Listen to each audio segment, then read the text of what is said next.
The company.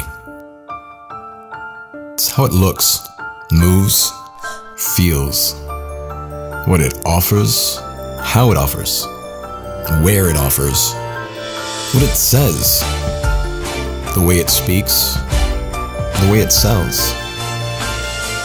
But above all, the company is a promise of value, of endurance. It's memorable because of the little things. The little things that spark an idea, draw an image, craft a word, set a mindset, establish a belief.